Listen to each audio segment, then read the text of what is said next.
Good afternoon, ladies and gentlemen. I don't know how many of you are habitually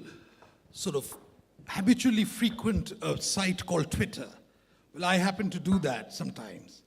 And one of the new words which I've discovered in the past few weeks, and I can't say whether its provenance is Indian or somewhere else, is a word called whataboutery.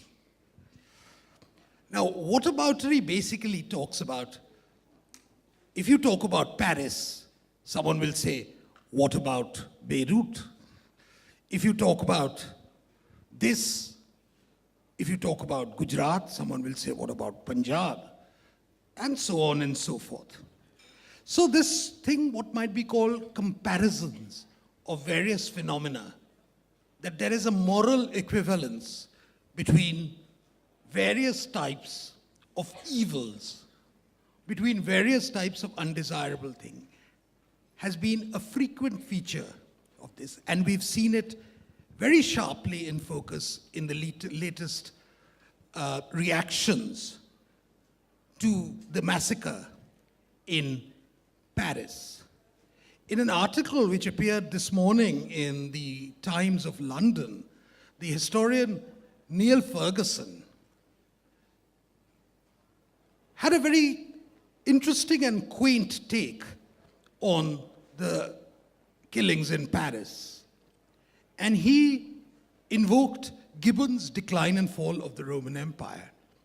And he talked about that the Roman Empire didn't die abruptly.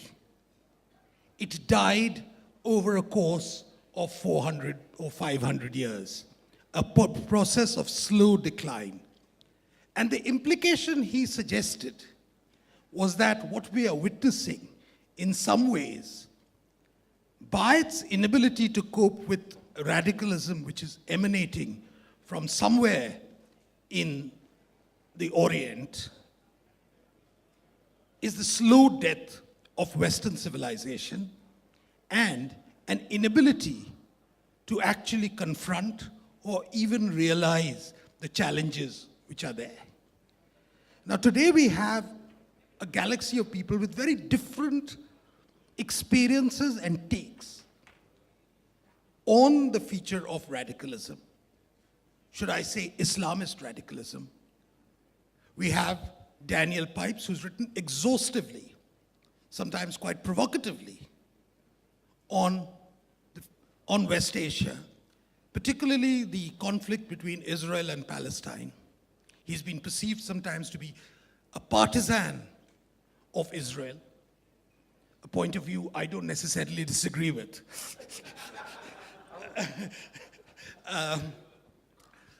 We have Tariq Fateh, who's written about the Islamist phenomena, the radicalism which has been there in the West, and locating it within the context of the societies in which they emanate from. And finally, we have Sadanand Dhume, who's done a very interesting book on how that phenomena has emerged in Southeast Asia, particularly in the context of the Bali bombings. Actually, when we talk about these, we are talking about Paris. Today, Paris is today's headlines. Yesterday it was Bali, before that it was London, before that it was Beirut. It's the same phenomena happening over and over again. And the same narrative sometimes keeps cropping back. And so if you read the papers 4 years ago, you might find more or less the same op-eds being written. It's just the details which are missing. But the phenomena, previously it was Al-Qaeda. Now it's ISIS, or some people call it ISIL, or IS, the Islamic State, which is the phenomena. Now, what I would urge each of these speakers to do is to give us their take, given their experiences of the areas which they know. And how do we explain the feature of radicalism? Let's first go into that, and then we can subsequently address how it affects the civilizational course of the world. So should I say Mr. Pipes first?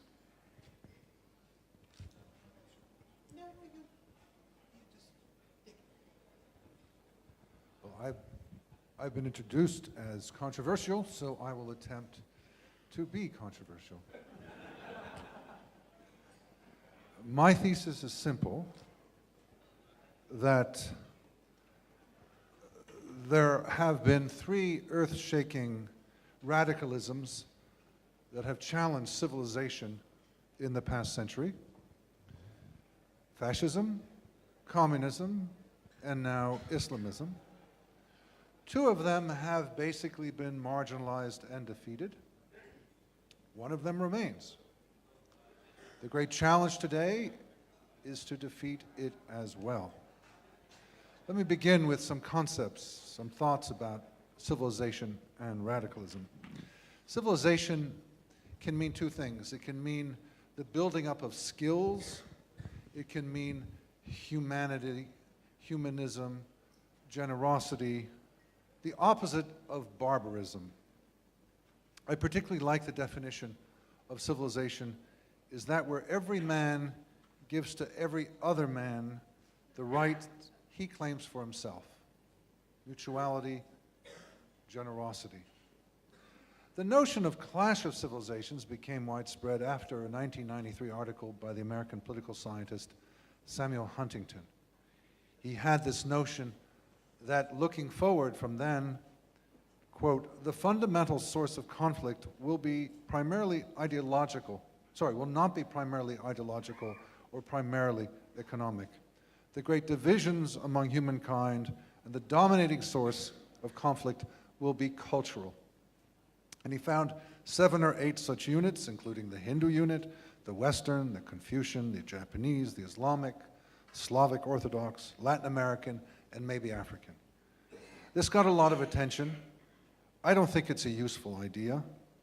Civilizations are cultural concepts, they're not political ones. It doesn't work. In fact, if you look closely, there's plenty of conflict within civilizations as he's defined them, such as World War I and World War II, the Iraq-Iran War, today in Syria, Yemen, and Libya. At the same time, there are major alliances across civilizations, such as Russia and India, China and Pakistan, or the United States and Saudi Arabia. So the clash of civilizations idea fails. It does not fit the facts, and it does not help understand. I think more useful than the clash of civilizations is a clash between civilization and barbarism, which brings me to the topic of radicalism. Radicalism is basically a modern concept. So far as I can tell, it goes back 2 centuries to 1813 in French, describing the ideas that came out of the French Revolution. It's a systematic body of concepts, especially about human life or culture. Radical ideology takes the notion of a world understanding and makes it very simple, monochromatic. It can be race, it can be class, it can be religion. Fascism is about race, communism is about class, Islamism is about religion. Since the emergence of modern ideologies, these ideological radicalisms have been the great curse of modern life. Now, as I mentioned earlier, fascism and communism are essentially depleted, essentially defunct. It's now the Islamist era. There's a lot in common between these three phenomena. All of them promote a very compelling way of seeing the world for some people. All of them offer a utopian vision for the future. All of them attract talented individuals. All of them attempt to take over states. All of them use the state for coercive purposes. They try to dominate all of life. They aggress against their neighbors, and they seek a cosmic confrontation with the West. Islamism today is the threat. Tyrannical and brutal governments, aggression, repression.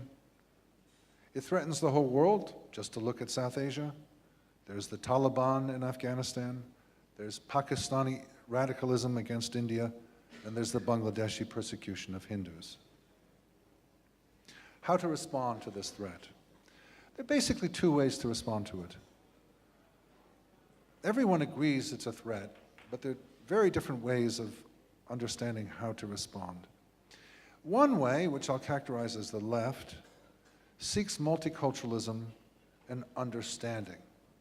The other way, which I characterize as the right, seeks to defeat it. Now, the multicultural understanding is not surprising, given that the left and the Islamists share some important traits in common. As George Galloway, the British politician, put it, the progressive movement, i.e. the left, the progressive movement around the world and the Muslims have the same enemies. And he named Israel, the United States, and Britain. The same political, the two groups, the left and the Islamists, share many causes in common. They opposed the war against Saddam Hussein. They opposed efforts to fight the war on terror. They're both anti-American. They both want the elimination of Israel. They both want mass migration to the West. They both want multiculturalism.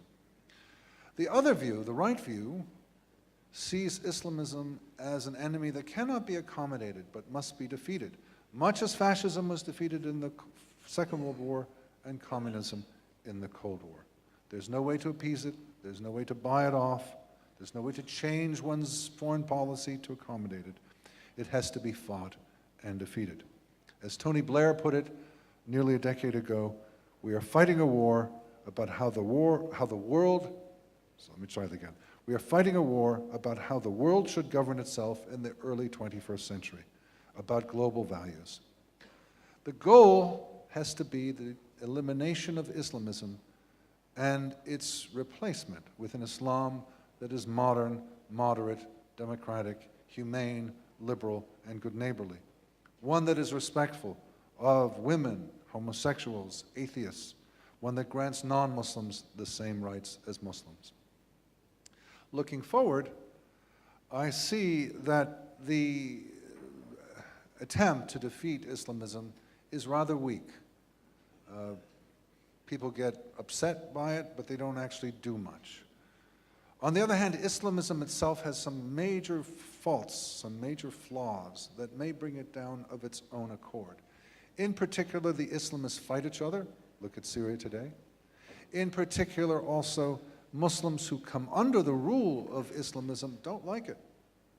The best symbol of that would be Egypt, which after 1 year of Islamist rule said no.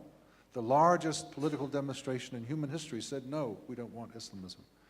So I see weakness in the fight against Islamism, but I see Islamism also as weak itself. And so in the end, I'm somewhat optimistic that this malign, aggressive force will fall of its own weight, and I'm somewhat optimistic that civilization will survive and barbarism will once again fail. Thank you. Thank you, Mr. Pipes. I think you've raised some very interesting questions. Number one is, you have a critique of the approach of multicultural societies towards this threat. But at the same time, you are calling for a reformation, really, of Islam, a reworking of theology. But there is this other bizarre phenomena of the growing attraction of the most brutal form of Islamism amongst a certain section of the youth. I mean, it's quite strange and bizarre that the more you have these beheading videos, you have more and more people going and joining the ISIS, for example, going to Turkey, young girls, age of 15, 16, from Bangladeshi or Pakistani backgrounds in Britain. There are about 2,000, 2,500 of such people in the West, from the West, who've gone and joined them in Turkey and in Syria. And it's suspected that some of the bombers, some of the people the gunmen in Paris may have been trained and came back, and actually they decided to continue the war on other fronts. Now, Tariq Fatih, you've had quite a lot of experiences of witnessing Islamic societies, both from within and from a distance. And I'd like you to take, I believe you want to speak from the podium.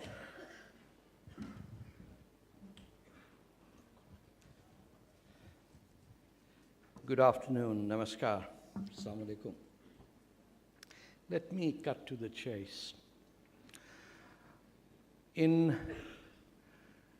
5 years of the Second World War, during which 60 million people died, just 30 million were Russians, we defeated the largest army ever assembled by the Wehrmacht, not to mention large contingents of fascists and Nazis from Romania, some from India.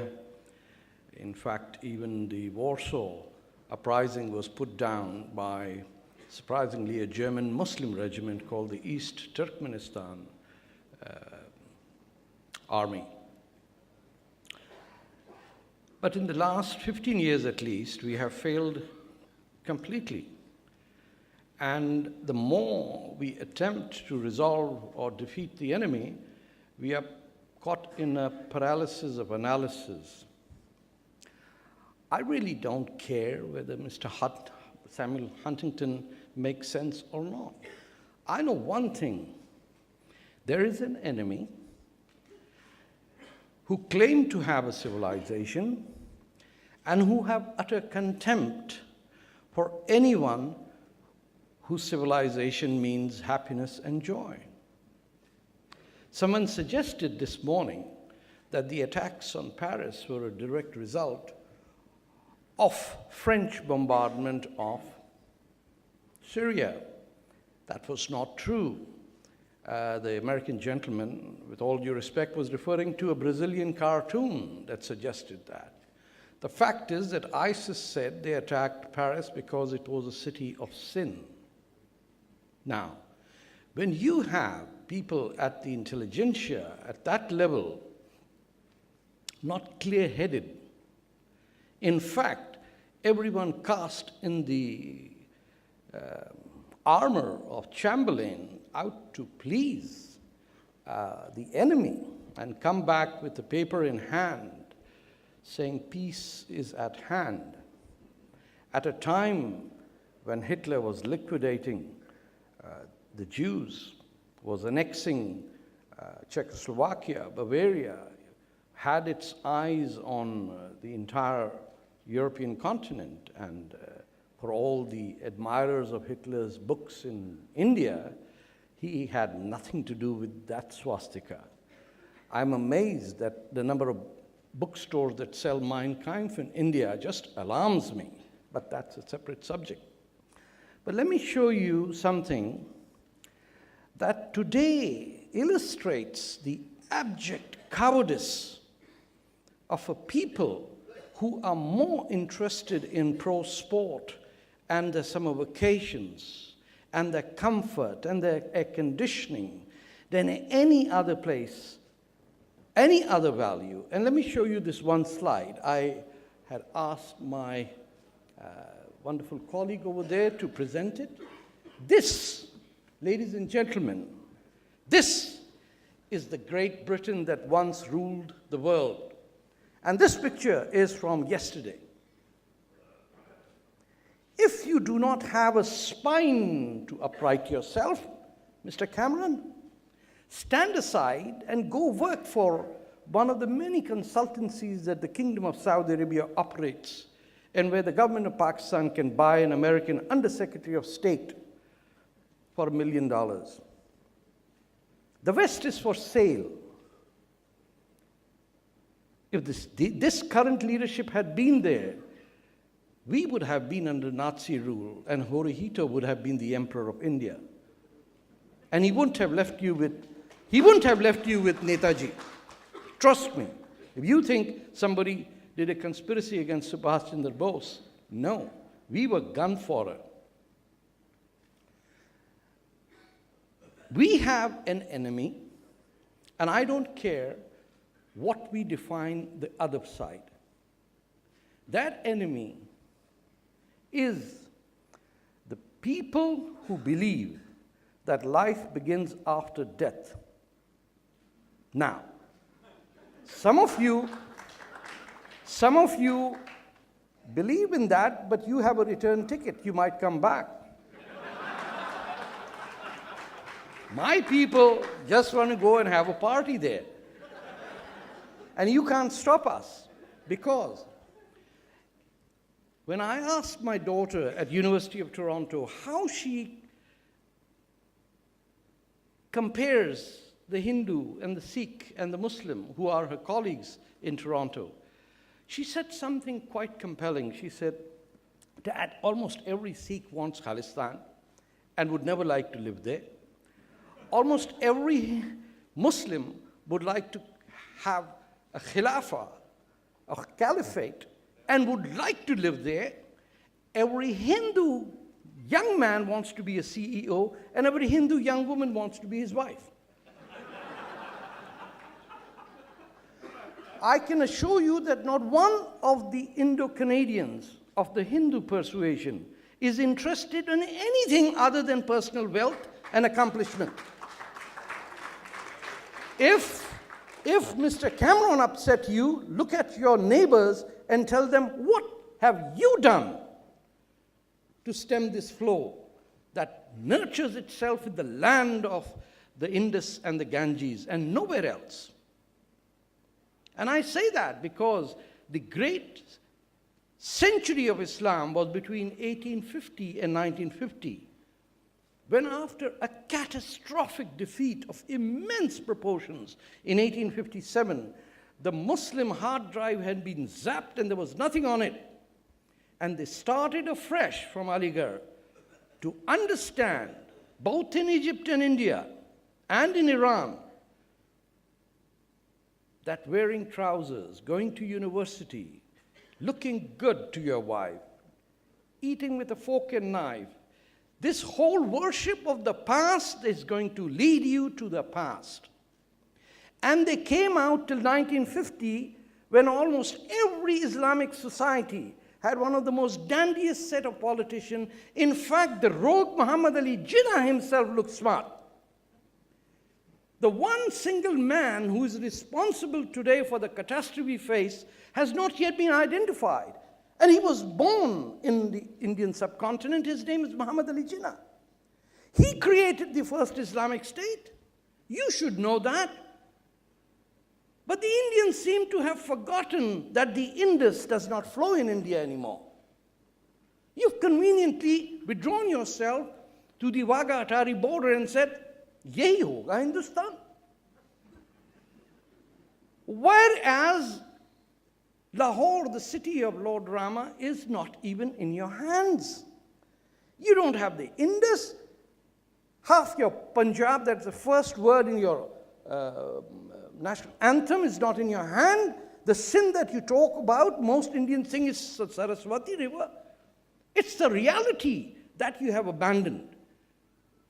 And I'm addressing this specifically to an Indian audience, because this war will be won and lost in India, not in Arabia. Because, and I'll tell you why. Because it is only in India that a Muslim can stand up and address an audience and not fear that my neck will be chopped off. Why? Because Islam, Muslims and Hindus are intermarried to an extent that there is no provision for divorce. And the Islam of India allows Ghalib and Nazir Akbar Abadi and the great poets like Mir Taqi Mir tell God, go to hell. What the hell have you done for us? And yet survive. Bulleh Shah was from the same land where the Mahabharata comes. That's not a coincidence. And it's not a coincidence that the British divided the only part of India where the Hindu and the Muslim knew how to live together, plus added the Sardars, and you had one of the most amazing civilizations that thrived, and Delhi was just a mere shadow of Lahore. But you ensured that we were split because you created an Islamic State. And guess who came to the Islamic State as one of the first guests? The gentleman who refused to share the stage with Professor Pipes today is Tariq Ramadan. He chickened out. His father, Sayyid Ramadan, a Muslim Brotherhood grandson of Hassan al-Banna, was sent to Pakistan. It's surprising Indians don't know this. He was sent to Pakistan to craft the first Pakistani constitution. Who came to help him out? The grandson of a Polish rabbi called Muhammad Asad, who was serving the kingdom of Saudi Arabia. Was it not for the Bengali legislatures of the Pakistan Constituent Assembly, you would have the ISIS phenomena 40 years earlier. But we kicked them out. Because you sent us all those Urdustan people to Karachi to civilize the Baloch and the Sindhis and the Punjabis because we were uncivilized people, you see. So you sent your elite Republican Guard to us who created the Islamic State, who created the Islamic Republic of Pakistan that committed a genocide in Bangladesh, and instead of using that catastrophic defeat to crush aspirations of an Islamic State forever, what did India do? They started playing bridge with their fellow Punjabi-speaking Pakistani military officers. Because the Bengalis couldn't speak Punjabi, he said, let them go. We're having a party here. Let's put on Pakiza. There are a few generals over here. I'm not off the mark, I'm telling you. The Bangladeshis are till today bitter that you let go 5,000 war criminals because Benazir Bhutto looks so pretty in Simla. You gifted Pakistan with 90,000 POWs when you could have said, they go back if you make Pakistan a demilitarized zone. You'll have 20 tanks for your National Day parade and 5 jet fighters to go over. That's it. You don't want them? We'll keep these. We've got about 1 billion Indians. We'll keep nurturing the 90,000 till they die. And they can go on the radio and say, hum sab khairiyat se hain. मैं चक चवाली से बोल रहा हूं. सुना होगा आपने. अब करना क्या है? वो लेनिन ने बड़ी अच्छी बात की थी. What is to be done? कुछ हैं या कम्युनिस्ट पार्टी के बचे हुए लोग? You never know. आजकल मजे की बात है, जब हम बच्चे थे तो कम्युनिस्ट गरीब होता था, उसको 100 रुपए महीना कहते थे होल टाइमर, याद है? अब जो मनहूस मिलता है वो साला मिलीनियर होता है. आप have you ever met a Marxist who's poor? This is a disease of this 21st century where the enormously wealthy young men tell their dads, I know daddy wants me to be vice president, but can I take a sabbatical and go occupy Wall Street? I say, go. Then he goes 1 year, occupy Wall Street, gets 50 Islamists behind him, because nowadays you can buy them a dime a dozen. Then he comes back and he becomes vice president. It's all forgotten. In the meantime, he picks up a few left-wing Pakistani ISI activists, some of whom come to Aman Ki Asha parades over here, others go to the United States. One of them is the closest ally, advisor to the next president of the United States of America, Madame Huma Abedin. Does any Indian know that? She was Saudi educated. She's never responded to anything of what she was taught in Saudi Arabia. Her father created the Mu'tamar Alam Islami. Nobody wants to question that. Her mother is a rector in a university of Saudi Arabia, where Hillary Clinton goes to say, I'm amazed there are Muslim women going to school. That's absolute delightful. No, you just got $20 million into the Clinton Foundation from these rogues. So it's easy to fight, but you will have to commit. And you have to get out of the paralysis of analysis, and you will have to say, and I'm addressing Indian Muslims, it is your cross to carry. You can't do it, you will end up as Zakir Naik, a fool that people come to listen to and live miserably ever after. Or you have the option to be Nazir Akbar Abadi and Mirza Ghalib and Dara Shikoh. You can follow the Islam of Bulleh Shah and declare yourself to be people of Hindustan who have decided to become Muslim. not people of Arabia who decided to rape India. There's a difference. And trust me, there are Indians today here, Muslims, if only they were willing to sacrifice the wedding invitations that every Indian gets every week. That's the only price you have to pay. And you're unwilling to give it. You're unwilling not to be invited. You're unwilling to be told that Mirza साहब तो बिल्कुल ही पागल हो गए, मौलवियों को गाली देना शुरू कर दिए. And nobody wants to be known as that. So when the room is closed, when the mics are off, anytime there's 100% Muslim population, I'm shocked half of them are atheists. The moment somebody else comes in, a Mr. John D'Souza or Vikram Shah or someone, they say, nahi, nahi, aisi baat nahi hai. Hum pe bada zulm hota hai. We become pathological liars. Our friends don't trust us. Our neighbors don't want to buy homes next to us. Our children are being brainwashed in schools. When a Mumbai, if there are Maharashtra nationalists over here, editor puts into our Times the only Indian paper with the guts to print the Charlie Hebdo cartoons was a Muslim woman in a Urdu newspaper. May I ask where she is now? Hiding, jobless, penniless, hunted down.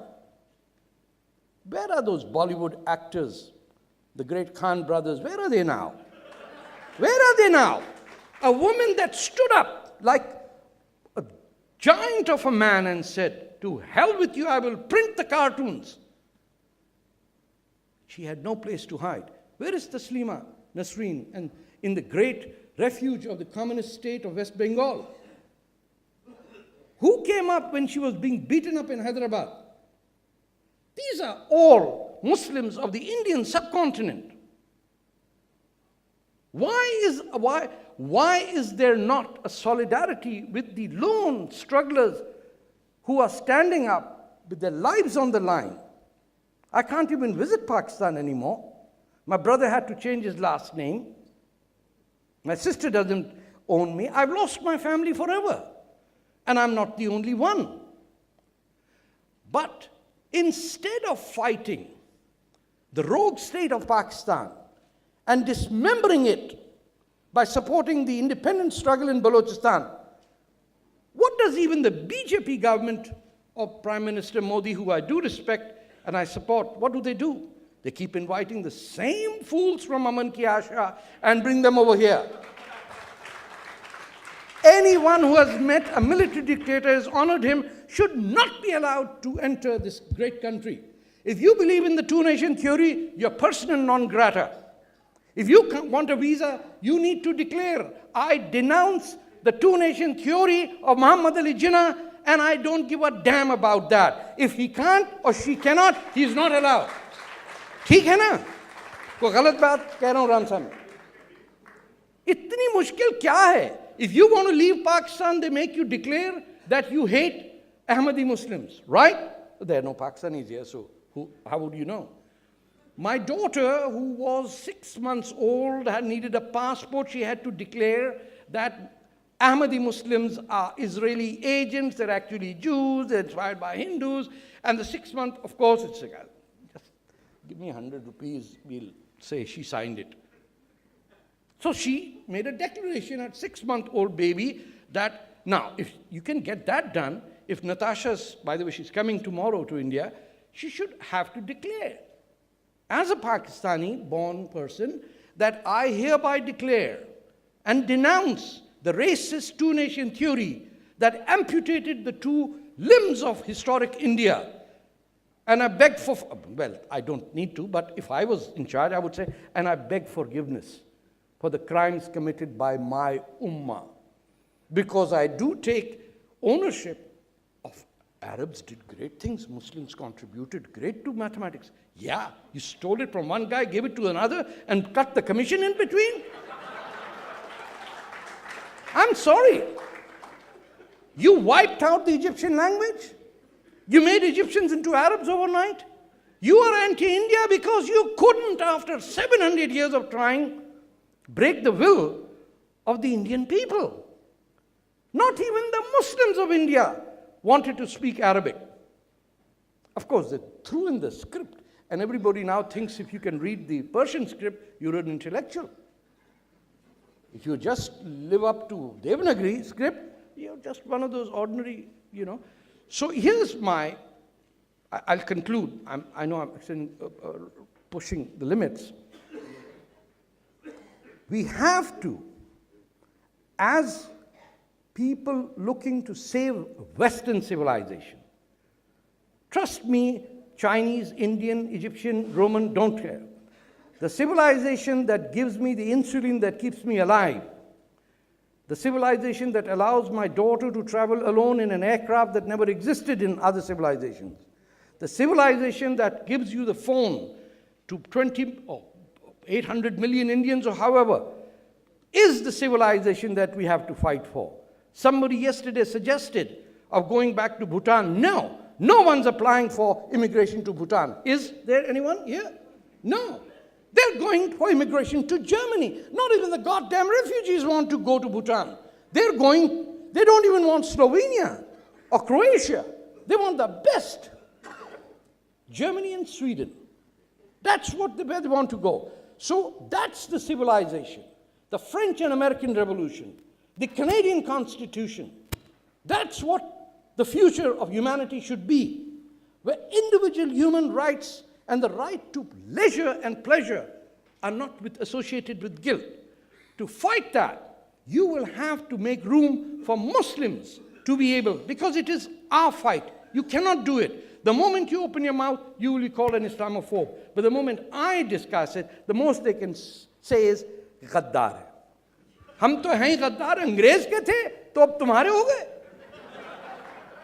इसमें कोई शर्म की बात नहीं है. So, number one, as Indians, you need to make room in your homes and hearts for an independent Balochistan. You cannot have your holiest temple over there and abandon it just because going there would be tough. You don't need to do that. Do you know that not a single Baloch exile has ever visited India because India doesn't allow them to come here? Can you imagine that? You've got people with Hurriyat conference living in your midst. You've got traitors by the dozen. You feed them, you plant them, and your friends are your enemies, and your enemies are your friends. Is this Indian civilization? There's something rotten about it. You've got to support the Kurdish. You've got to stand up and bring it to the United Nations that there are countries being occupied that need freedom. It's not just Gaza. Western Sahara by Morocco, West Papua by Indonesia, Kurdistan by Turkey, Iran, Iraq, and Syria, and Balochistan by Pakistan and Iran. You got to return this fight on their terms, on our terms, not their terms. Why don't they blow up Islamabad if they have a case of oppression? Because every day Pakistan army kills about 50 Baloch. The Turks are bombing the Kurds while telling the Americans they're bombing ISIS. We need moral clarity, but above all, a spine that David Cameron, as I showed, does not have. Thank you very much.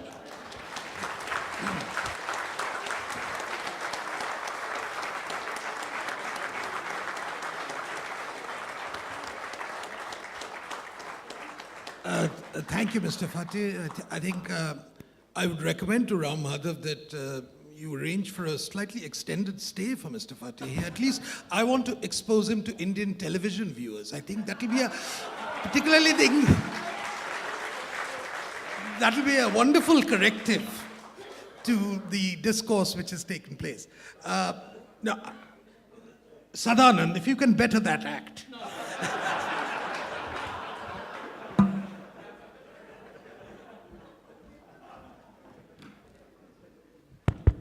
Thank you very much. Thank you to the India Foundation. Thank you to Ram Madhavji and Shaurya for having me.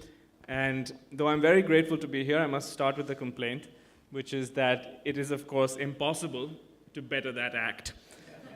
So after that uplifting speech by Tariq, it's my unfortunate duty to bring you a little bit down to earth with some boring analysis. But I'll try not to be too boring. I was on a plane as I was boarding a plane at Newark Airport as news of the horrific attacks in Paris emerged. And when I landed, I noticed one thing, which I was worried would happen and really did happen, which is that in the debates around what happened in Paris, just as in the debates before what happened in Mumbai or what happened in 9/11 in New York and Washington, it's as though we in India have learned nothing. And by that I mean that we are still grappling with a language issue. We're grappling with a way to talk about and understand this radicalism that we face. And basically, what it comes down to is two conversations which I think are both extreme and are both wrong. The first, of course, is a kind of piety, a kind of wishful thinking, which says, this has nothing to do with religion. We heard that on this morning in some of the sessions. I wish that were true. It's palpably false. And if anyone thinks it's true, all they need to do is pull up the statement released by ISIS itself on the Paris attacks, where they literally quote chapter and verse and explain the explicit religious reasons for carrying out their carnage. But the second thing, which I think is a mistake, and here I will sort of take an issue with my friend Tariq, is that I don't think we really have a fundamental problem with everybody who happens to believe in life after death. So the other statement that I think is extreme and false is that Muslims are the problem. Now, we don't see this so much in our mainstream media, which is filled with too many people putting out the piety that this has nothing to do with Islam. But on social media, we do see a lot of people claiming that Muslims, all Muslims, 1.6 billion Muslims, are the problem. And I have to say that I disagree with that also. Recently, Sam Harris and Majid Nawaz came up with an interesting book about the state of radicalism in the world. And this is an inexact science. It's very difficult to actually put numbers. But they've attempted to put numbers. I know that Professor Pipes has also done this earlier. And the way they divide the world's population currently, the world's Muslim population, and the size of the radical problem is this. They say there are 1.6 billion Muslims in the world. About 1.04 billion, so 1,040,000, are what they call conservatives. So it's not as though they're liberals, it's not as though they're going to be out drinking, it's not as though they have gay rights parades, but they're conservatives. That does not mean they are Islamists. The problem we have is with Islamists. You can call it Islamism, radical Islam, political Islam, you can take the term that you pick. But what it essentially means is the drive to order every aspect of state and society by Sharia law. Those are the people we have a problem with. So you have the conservatives who are 1.04 billion. You have the Islamists who Nawaz and Harris estimate at 400 million people. And of that, they think about 10%, maybe 40 million, would support jihad. Now, jihad is simply the armed pursuit of Islamism. So what and a very small percentage, about 160 million, which is about 10%, they estimate, would be open to secularism as we see it. So the problem really is, it's an ideological problem. And the problem is, obviously, with the 40 million who support jihad and the subsection of that 40 million who in fact go out to fight jihad, that's obviously a pressing problem that we can all agree upon. But the challenge, and especially in India, is to convince more people that the problem isn't just those 8 people who landed in Paris. The problem is the larger group, the larger Islamist project, which is represented by groups like the Jamaat-e-Islami, by the Muslim Brotherhood and their various offshoots, that basically stands for the imposition of Sharia as a way of life. Now, I know that there are going to be a lot of questions, and so I'll keep the rest of my comments quite brief. But essentially, I think that there are, when it comes to fighting this phenomenon, fighting this ideology, how do we do that in India? And I would say that there are 4 basic principles, some of which I think most of you will agree with, some of you, maybe not all of you, will agree with. But let me put out what I think are the 4 core principles that we in India are going to need if we are to win this fight. The first is to distinguish between the ideology of Islamism and the faith of Islam. I'm not making the mistake of saying what happened in Paris or what happened on 9/11 has nothing to do with religion. It is, in fact, an interpretation that is based on religion. That's the hard truth. But the flip side of that truth is that it is not the only interpretation of the religion. And we must recognize that there are many, many people who consider themselves to be believing Muslims, who live lives as Muslims and have no interest either in jihadism or in Islamism, and that is a truth that we must acknowledge, and that's a difference that we must not cease to make. The second principle is, flowing from the first, is that we should never condone any violence or bigotry against Muslims. And this comes back to the idea of whataboutery that Swapan spoke about. When something happens, when something is done to a Muslim or to a Muslim community, we should not respond to it by saying, well, how about all the atrocities committed in the name of Islam? There are many atrocities committed in the name of Islam. Nonetheless, it is important, if you want to win this battle in the long term, to occupy the moral high ground, so you do not condone any kind of bigotry or violence against Muslims. The third principle is that ideas matter. Too often we see in India, on our talk shows and in our op-eds, these easy, lazy explanations. Everything that happened is about foreign policy, or it's about poverty, or it's about something or the other. It's about colonialism. But if it is about poverty, how come I don't see villagers from Orissa and Bihar blowing themselves up in restaurants? If it's about colonialism, why don't I see Cambodians and Vietnamese flying jet fighters into buildings? If it's about foreign policy, why was the first attack on the World Trade Center in 1993, years before the 9/11, years before the invasion of Iraq? It's not about these things. And so the third principle really is, it's about ideology, it's about ideas, and we have to understand that ideas matter. It's not simply the acts that flow from those ideas which tend to garner our headlines. A train bombing in Mumbai, an attack somewhere else, a temple attacked in Varanasi. Those are horrific and they should command our attention. But the focus of the fight has to be not on the acts, but on the underlying ideas. So the third principle is that ideas matter. And the fourth principle, is flowing from that, is that we have to do a better job of encouraging heterodox voices from within Islam. I'm very glad that Tariq Fatah is over here. We have some other brilliant thinkers who have been invited to this conclave, including Tufail Ahmed and Sultan Shaheen.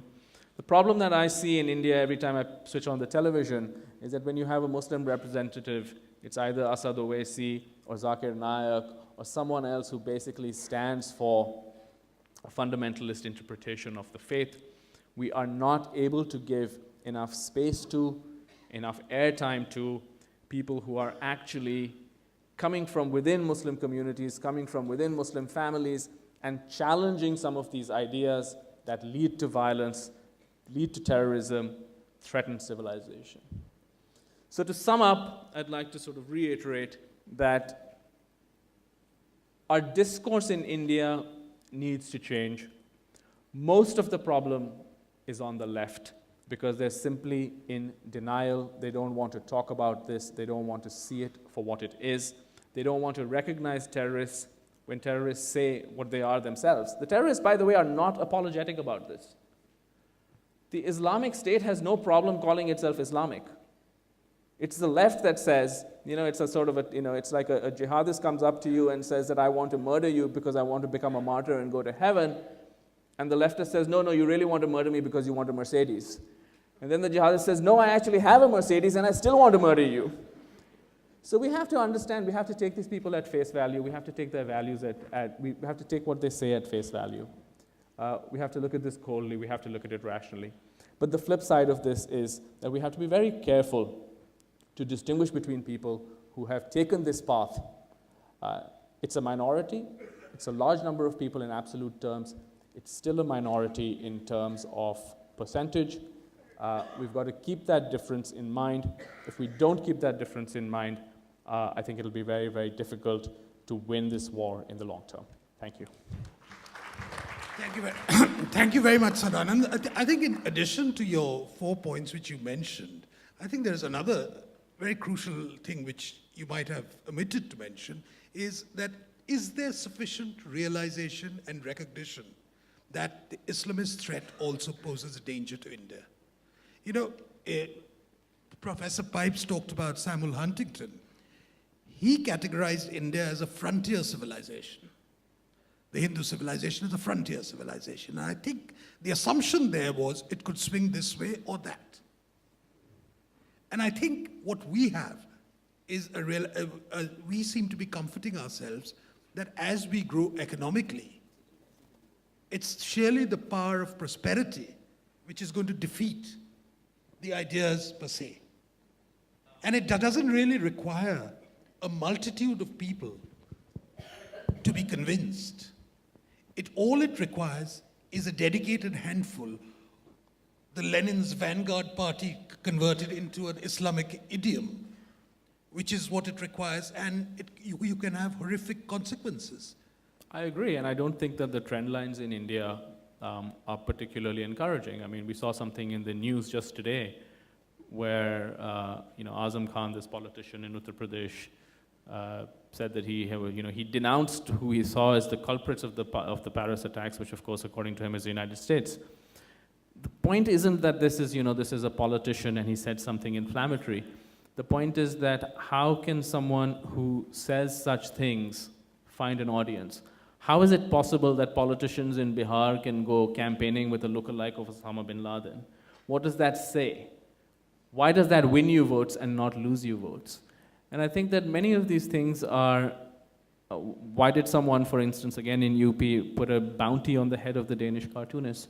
So I think in many ways we have sort of tried to insulate the Indian conversation from the global conversation. And I think that's false because it cannot be insulated. You can say that India has had a better experience than many other countries, than say the UK or France when it comes to people joining jihadist groups such as the Islamic State. That's a fair point. But you cannot say that India has been insulated from these winds that have blown across the world all the way from Morocco to Mindanao.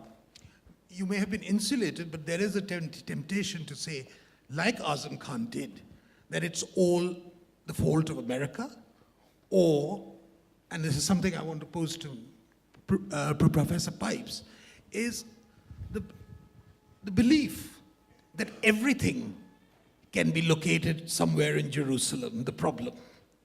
And that's the rhetoric which you find over and over again of how much Palestine actually has been a force multiplier for Islamist radicalism, even in India, even though it may not have taken on a terrorist dimension, all that, but you have what is quaintly referred to in the West as non-violent extremists. Do you think that that is a fair assumption? Islamists divide. Some are focused on Mecca and Medina. Some are focused on Jerusalem.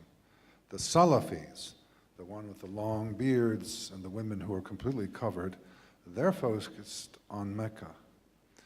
The Muslim Brotherhood, the Ikhwanis, the ones with beards like mine and women wearing hijabs, they're focused mostly on Jerusalem.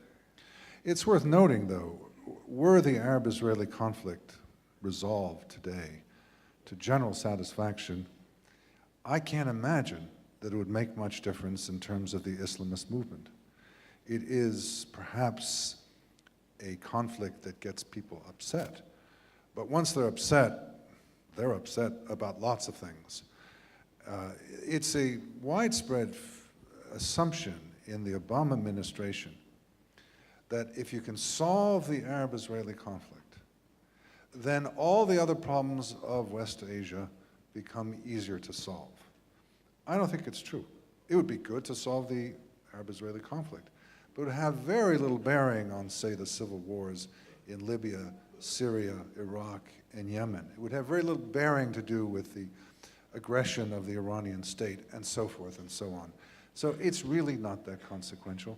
And indeed, these days, in contrast to the past, when the words the Middle East conflict are said, it's no longer the Arab-Israeli. The Middle East conflict today is, in effect, Iran versus Saudi Arabia.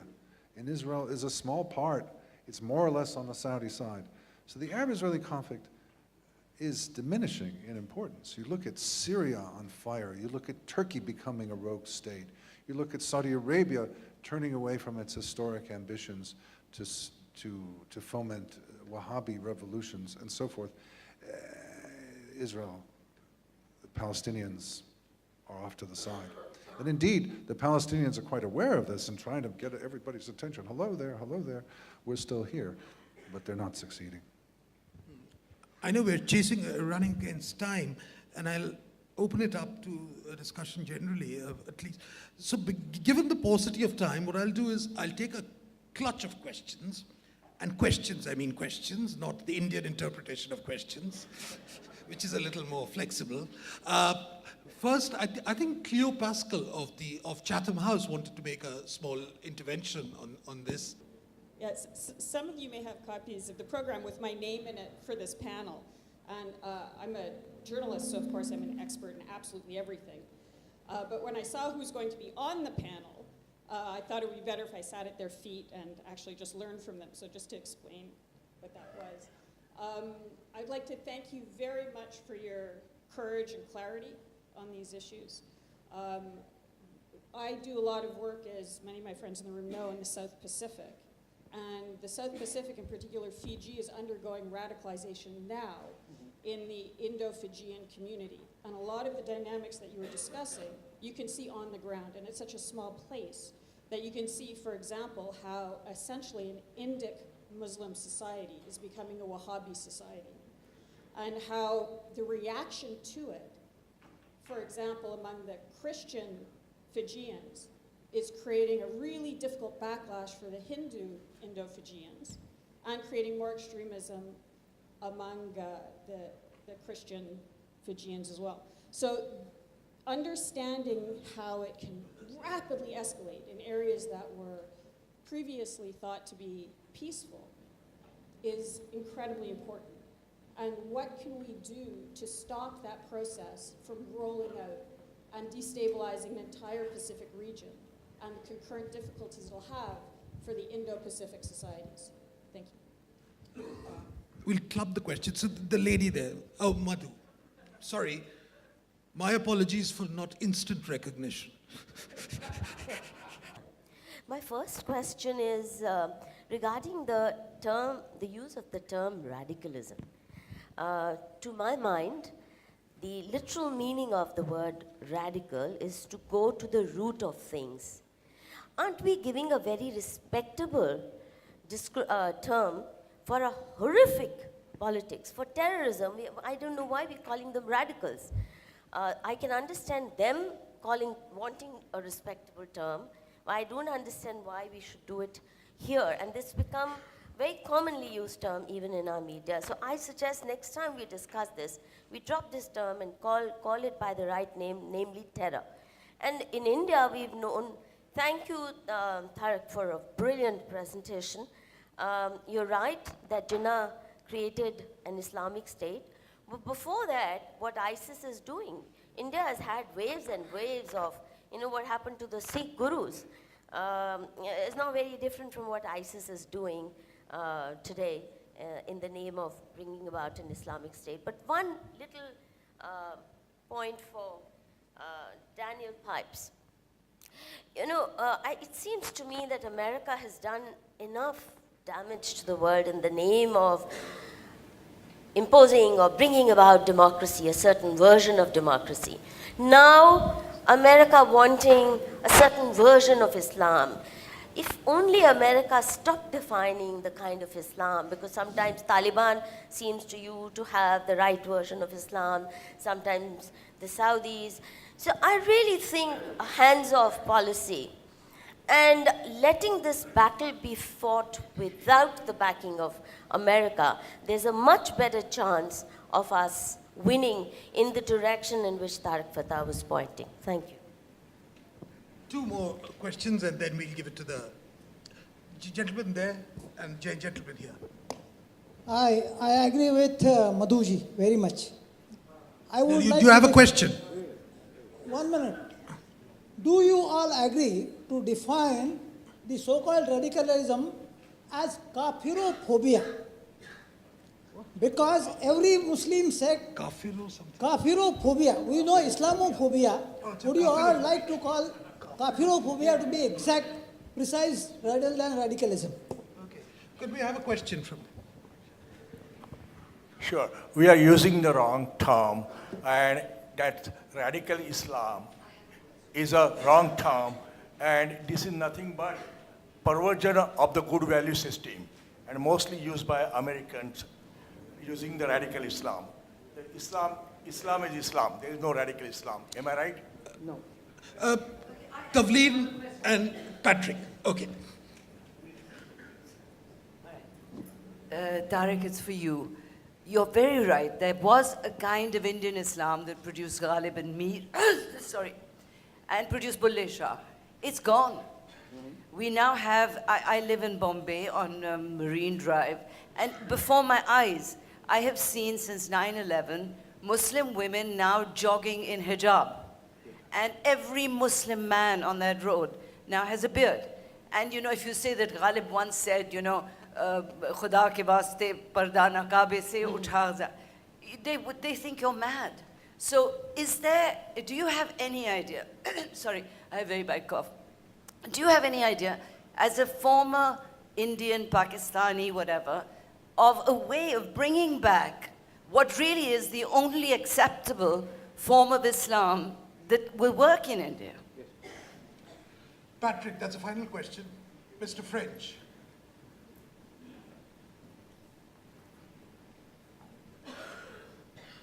Thank you so much. A couple of quick questions. One is, why is Muhammad Ali Jinnah getting the blame when he, if anything, faced down the proto-jihadi movement?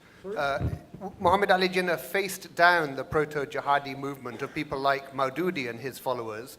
And Pakistan did not, in fact, become technically an Islamic state until about 8 years after his death. And the second point is about the experience of the very large number of Indian Muslims.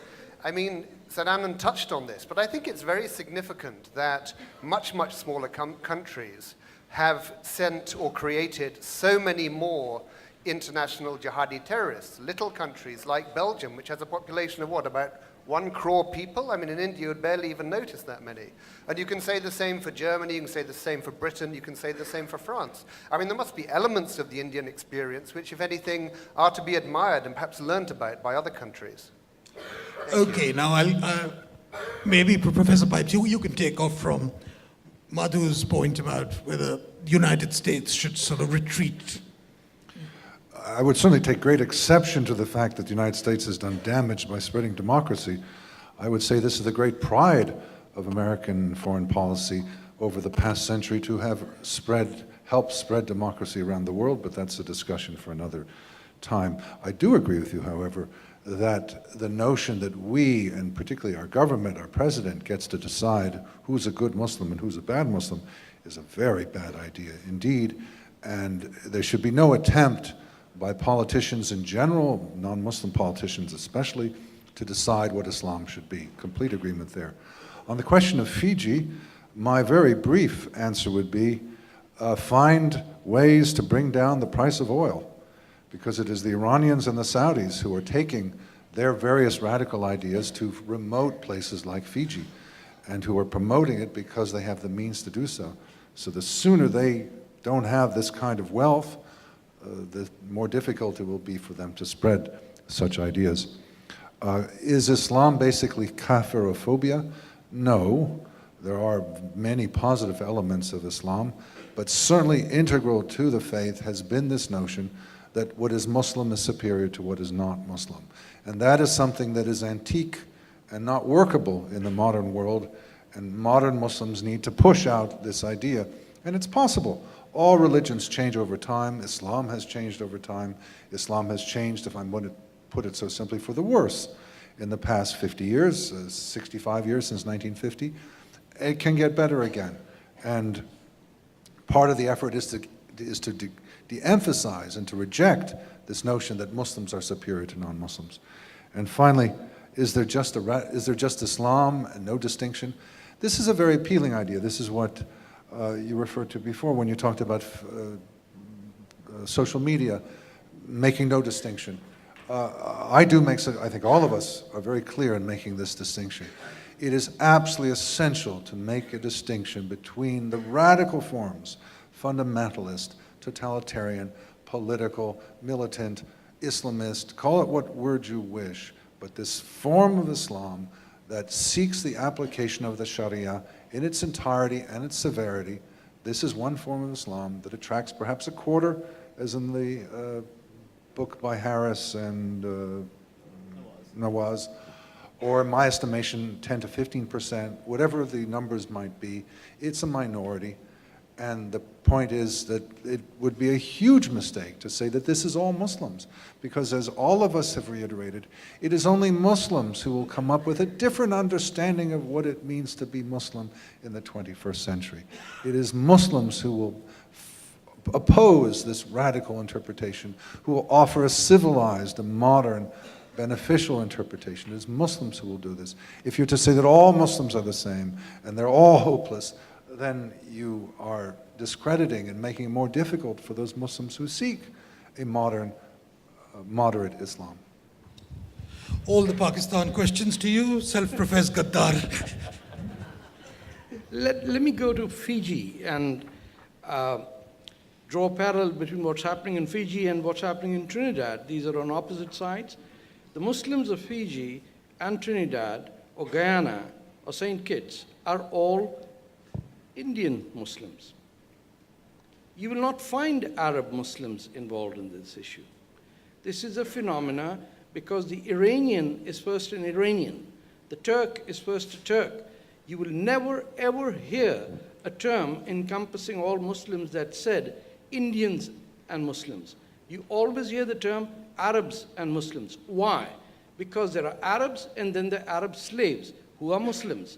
And therefore, under Sharia law, the non-Arab is inferior to the Arab, and it is a sin for non-Arab, say Indic or Persian Muslims to consider themselves equal. Now, this is not known. It is one of the most racist constructs that exists today is within Sharia law. Now, whether you like it or not, an iota of honesty amongst Muslims would clarify it. I haven't met a Muslim who's read the Quran in about 45 years of my fight against this. Nobody does. Number one, even if they spoke Arabic, they couldn't read it because it's not in chronological order. There isn't logic to it because it's been put together by the size of the surah. So, who is the prime candidate who does not have an identity? It's the Indian Muslim. It's the follower of Mr. Iqbal, who plagiarized his own tarana to make a Milli tarana, which is now being celebrated by Banerjee. What a disgusting idea. It's happening here. Why is she catering to that? Because she knows, and many of these vote bank politicians know, that it is the Indian Muslim. By Indian Muslim, I mean those who live in historic Indian subcontinent, who have no identity of their own. So if I'm an empty vessel, I can be filled up with Islamism. An Arab would never accept himself in a phrase that said Indians and Muslims. But every Indian Muslim will consider himself to be a member of a phrase that said Arabs and Muslims. The non-Muslim is not even comprehending the enormity of the problem just in the labeling of it. So why is it that Fiji and Trinidad, and in Trinidad you've had the Islamist revolution by a black convert who went from Canada, converted to Islam by Deobandis. He went back to Trinidad and organized a coup and took over the country. But until and unless you understand that the prime recruitment grounds and philosophy of jihad is coming from the ISI in Pakistan, by the Pakistan military, funded by Saudi Arabia, that the Iranians beat themselves merely and nobody else, and that they're considered Jews by the rest of the Muslim population, and that it was only in India that a Shia Muslim could be a Shia Muslim, then you will understand that the real problem is Saudi Arabia, but it is considered both by Israel and the United States as the good guy. So we have a dearth of Muslim presence in the policy making, even in the debate. Nobody wants us there. Someone like me is too good looking to be considered an authentic Muslim. You have to be ugly to be considered authentic. Now, as far as the question by Mr. French is concerned, Muhammad Ali Jinnah was an Islamist in the same way as Imran Khan is. Imran Khan would like a woman a day. Mr. Jinnah, who ran away with his friend's daughter, a pedophile, wanted his wife's plunging necklines to please the governor of Bombay. So this is the beer drinking, bacon eating, whiskey loving, Parsi marrying Islamist who's called a Muslim nationalist. He or she doesn't have to pray. These are the Communist Party of India, Sajjad Haidars, the cadre of Adhikar doctrine that came to create Pakistan. In Punjab, the cadre of the Muslim League was the Communist Party of India. They didn't believe in God or Muhammad, but they were Muslim nationalists. Unfortunately, that the authors, the intelligentsia of the West, who think they know, I'm sorry, you haven't got a clue. You go to Islamabad, you get feted so much biryani, so much whiskey, and so much money that you come out with 5 former ambassadors to Pakistan who wrote a letter against Aisha Siddiqui. You remember that? People have been bought and sold on that market simply because the Pakistanis are doing a brilliant job in fooling the Indians, the Americans, the Chinese, and the Saudis. Do you know of any other country who could simultaneously do that and get away with it? So, Turkey at its worst would still be an Ottoman empire. The Persians, if they'd gone crazy, would at the most take over the Musa Island somewhere in the Persian Gulf, right? That's the worst. The Arabs, at their worst, would not do anything. The Pakistani has a nuclear bomb, for crying out loud. He's got 200 nukes, half of them targeted at Tel Aviv, and they want us to believe it's actually targeted at Nicobar Islands. Can you imagine the fools who believe that it is at Nicobar and it's not 2,600 miles at Israel? They got tactical nuclear weapons that go at 50 miles. Goa is in their sight because those tactical nuclear missiles are boat-ridden missiles. You live next to the monster And you think the monster lives somewhere in Arabia. No, he lives across the border. It's far more complicated than it seems. And the tragedy is that the Hussein Haqqanis or the Farhanaz Isfahanis, the people who know what is rotten in the state of Pakistan, are not the ones who will ever get on to Arnab's show. Right? It's impossible. It's impossible for, what's her name? Barkadat. Can you imagine Barkadat interviewing me? No way. I'm too good looking.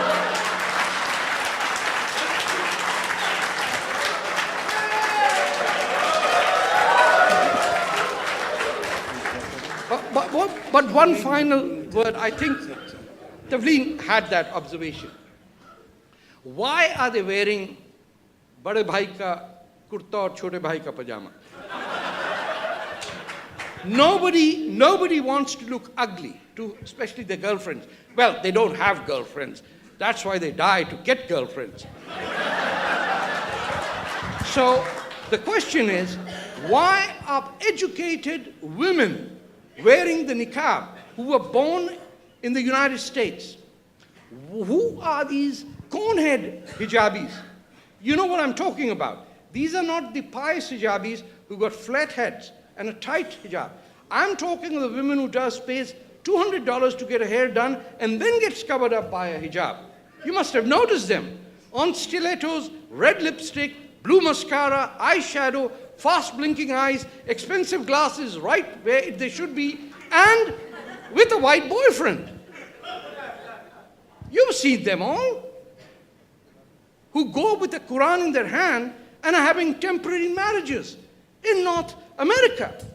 Because temporary marriage is part and parcel of Sharia law. And I can say that you can't, because I'm a Muslim and you're not. So you got an entire sexual revolution within Islamic world, but it's covered up by niqab. Now look at the paradox. The 15-year-old Bangladeshi, Pakistani, Indian girls who are sleeping around with unfamiliar jihadis were the same ones who said, I can't go on a prom date, you know. It's my religion. She went from bed to bed. For what? For the pleasure of the Prophet and service of Islam. And the answer then is not about percentages of how many. The facts that Sutherland said were 100% right. My issue is I don't have a problem with my grandmother believing that a horse can fly. What does it matter to me? My problem is that there are international constitutional laws today, governed first in Pakistan, instituted in the Constitution of Pakistan, that determine these laws as having been true. Until and unless we stand up for secularism and the separation of religion and state. Secularism should not mean all religions are equal.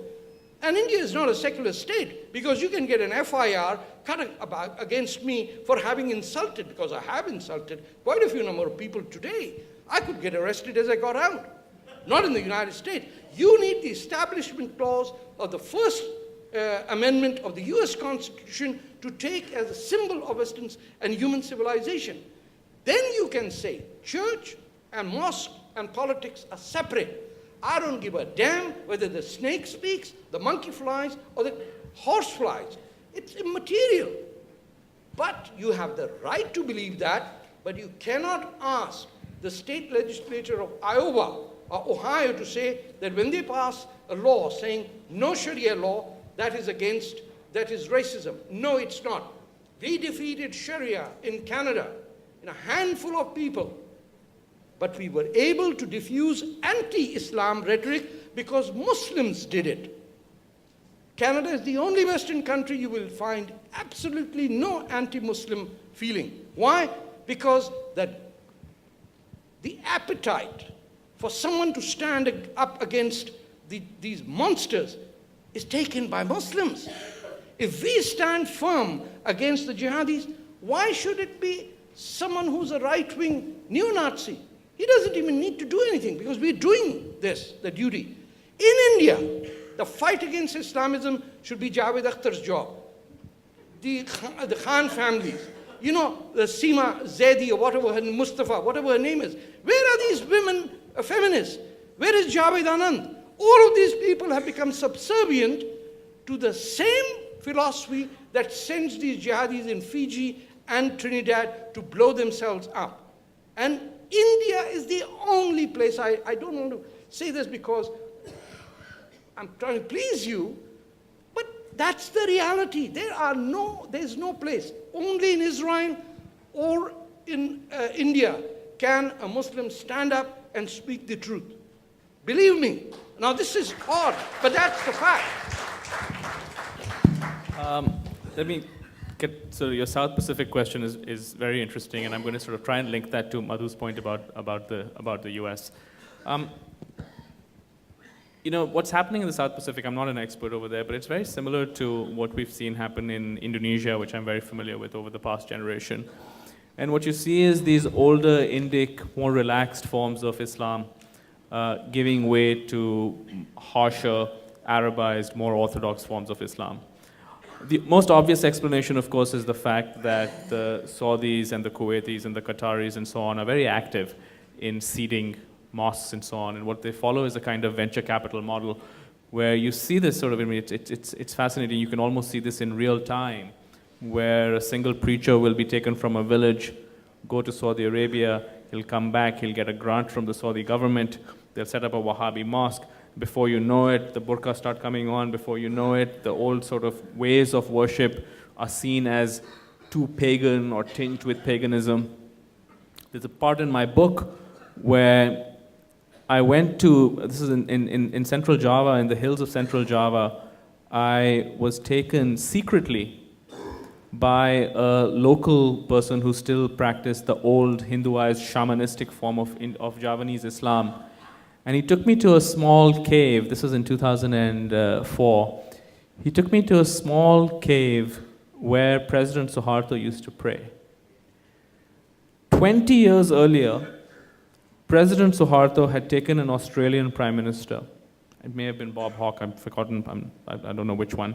He had taken an Australian Prime Minister with him to show the special relationship between the two countries. And he said, I'll take you to my most sacred spot, which is this ancient cave where I'll go pray. 20 years later, the guy who had the keys to that cave was skulking around like a criminal because the surrounding area had been taken over by Wahhabi mullahs, and now his practice, which was the older practice, which traces itself, in fact, back to Parikshit and the Mahabharata, was now deemed as heretical. So part of it comes from the push, but there's also, you know, if we're sort of honest about it, there's an element of pull. It's not as though everybody is just being beaten on the head and said, well, you know, you must take this. I think the ideas of Wahhabism, they may appear, and they are, of course, you know, repellent and barbaric to us, but they are, in fact, quite attractive to the people who follow them. In my book, I travel with a young Javanese Wahhabi. Now, there was a time when that would have been an oxymoron. You could not be a Javanese Wahhabi. Now you can be a Javanese Wahhabi, just as you can be a Bangladeshi Wahhabi, unfortunately. But, you know, there's something about and I think, you know, Professor Pipes talked about this. There's something very attractive about certainty. And that certainty is so powerful that it draws people because it gives them an answer for all of life's complexities and all of life's questions. This comes back to the idea of, you know, whether the US should be involved. And I agree with Madhu that certainly the US has made many policy blunders and has definitely not covered itself in glory in the post 9/11 era when it comes to radicalism, which seems to be growing by leaps and bounds. But if you bring this back to the idea of seeing this as an ideological battle, seeing this as something that has to be waged for a very long time against a determined and very wily foe, then the question is, would I rather have the United States on my side or not? And the answer is, I would much rather have the United States on my side, provided there is a clarity of understanding of what the problem is, the kind of clarity that we see on this stage. Unfortunately, we do not have that clarity of understanding, and unless we have that clarity of understanding, we're not going to make progress. last minute. Yeah, I want to address Madhu's question. The United States of America single-handedly created two Muslim countries in the heartland of Europe, Kosovo and Bosnia. It came to the aid of those who were committing a genocide. The United States of America was the one country that stood in the way of the United Nations Security Council resolutions on Kashmir. People seem to forget it used to be a Soviet veto that would save India for many, many years, right up to the mid-60s. It was the USA that came out and supported the right of so-called self-determination of the people of Jammu and Kashmir and the plebiscite. Now, it is easy to forget it, but the facts don't stand that. It is the United States of America that came out and saved Egypt in 1956, during the Suez Crisis. The Americans were not with Israel. The Israelis didn't have American armaments at that time. So it is incorrect and dangerous to accuse the United States, because the United States itself is not an entity in terms. Many of their politicians and the congressmen from both sides of the House have spoken up. Senator Ted Kennedy single-handedly created a climate in which Bangladesh and Bangladesh's problems rose to the surface, and his services to Bangladesh's independence and Islamic country are borne out over there, are remembered by the tree that is now called Kennedy in the Dhaka University campus. Well, I'm sure we've just only skimmed the surface of a very, very engrossing, enthralling, and a subject which is likely to be discussed on and on. But I think you'll all agree that this has been one of the most fascinating sessions of this conclave. And I would urge you all, I would first urge Ram Madhav to ensure that we get these people back again, number one. And number two, I would urge you all to give a very, very generous hand to all three of them, Daniel Pipes, Tariq Fateh, Sadanand Dubey.